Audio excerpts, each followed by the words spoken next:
hypersensible ou HP, comment faire? Souvent, en tant que parent, lorsqu'on a un enfant dit hypersensible ou haut potentiel ou hyper émotif ou hyper, il y a beaucoup de formes différentes d'enfants qu'on peut appeler à haut potentiel. Et souvent, c'est un terme qui est péjoratif parce que on ne veut pas dire, bah, tiens, est-ce qu'on est supérieur ou mieux que les autres? Pas du tout. Souvent, ce type d'enfant est souvent plus proche de ses émotions, il est plus à même à être sensible à ce qui se passe autour, aussi bien au bruit qu'aux musiques, qu'aux vibrations énergétiques des gens. Il comprend aussi plus vite au niveau intellectuel de manière générale ce que l'on peut lui enseigner et il s'ennuie vite lorsque c'est répétitif et qu'il y a beaucoup de règles. Alors comment faire pour pouvoir élever un enfant HP, quelle que soit la forme, s'il a toutes les formes de haut potentiel ou si c'est seulement certaines parties de celui-ci? Et bien la première réponse, c'est de ne rien faire de spécial. Souvent en tant que parent, de manière générale, on veut trop faire, on veut toujours essayer de trouver quelque chose, de faire quelque chose. Et je me rappelle, lorsque ma fille était petite, j'avais échangé avec un médecin russe qui m'avait dit, en fait, pour ces enfants, il ne faut rien faire, seulement les élever de façon naturelle et physiologique. Donc la première chose ou le premier conseil que l'on peut donner lorsqu'on est avec un enfant HP ou hypersensible, hyper émotif, c'est de lui permettre d'avoir accès à la nature, de se connecter à la terre, se connecter aux arbres, de faire du jardinage, de passer de longues heures dans la nature.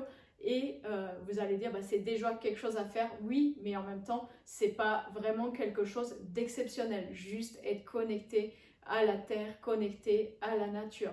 Cet enfant a aussi besoin de règles et de limites. Souvent, les enfants HP savent mieux que tout le monde, ils sont souvent très autonomes, indépendants, ils posent beaucoup de questions, tout doit être justifié dans les décisions et pourtant cet enfant qui a besoin de beaucoup de liberté a besoin de cadres, de limites claires dans lesquelles il va pouvoir exprimer tous ses dons, tous ses talents, toute sa sensibilité. Ce que je pourrais peut-être recommander, c'est bien sûr de privilégier une éducation qui va se faire à la maison, en famille, si le cadre le permet, ou dans un environnement Waldorf, proche de la nature, dans un environnement Montessori. Et personnellement, j'ai choisi une éducation Montessori. Pourquoi? Parce qu'il y a des règles, un cadre et ensuite beaucoup de liberté pour développer les talents de l'enfant. Et c'est un environnement, un enseignement qui est complètement individuel jusqu'à 6 ans, sachant que jusqu'à 6 ans, l'enfant a peu besoin de rapports sociaux. Il est content de pouvoir échanger avec d'autres enfants, etc. Mais le besoin de travail en groupe va se faire plutôt entre 6 et 9 ans. En dessous de 6 ans, c'est vraiment un système magnifique qui permet de pouvoir avoir un enseignement si c'est bien fait et si l'école peut le permettre, car toutes les écoles Montessori malheureusement ne sont pas toujours Montessori. Pourquoi? Parce que Montessori n'est pas un matériel, mais c'est surtout une philosophie, un état d'esprit, une bienveillance, une envie d'être avec les enfants. Donc il faut aussi choisir l'environnement. Donc ça, c'est peut-être la deuxième solution, de trouver une éducation qui va être adaptée pour que cet enfant puisse s'épanouir.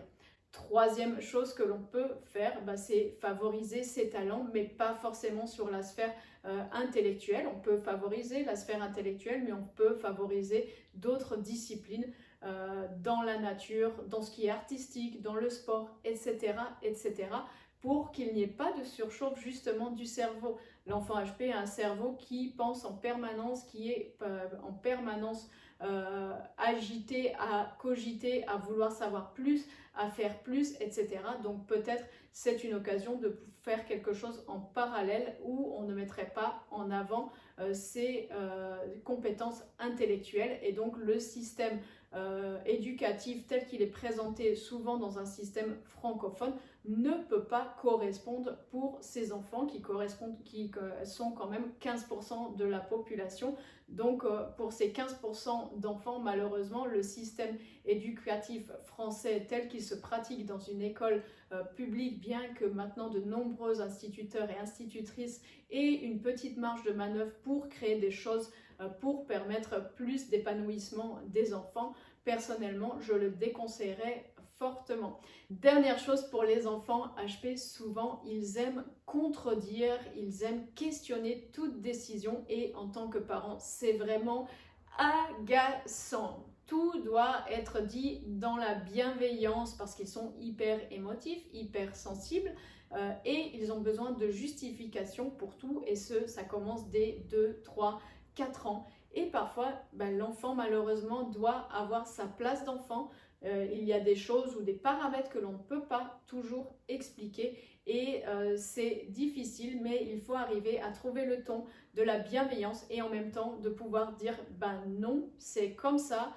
Parce que voilà, j'ai décidé en tant qu'adulte, j'ai ta responsabilité au niveau de ta sécurité aussi et nous avons pris cette décision et je ne peux pas expliquer toujours cette décision, parfois il va falloir appliquer et c'est quelque chose qui est difficile pour l'enfant HP, qui est difficile aussi pour l'adulte HP qui a beaucoup de mal avec les règles, les choses qui sont bêtes et méchantes qu'il faut respecter, mais malheureusement la société fonctionne avec des règles qui sont parfois injustes, qui sont parfois bêtes, mais qu'il faut respecter en théorie pour le meilleur être de tout le monde.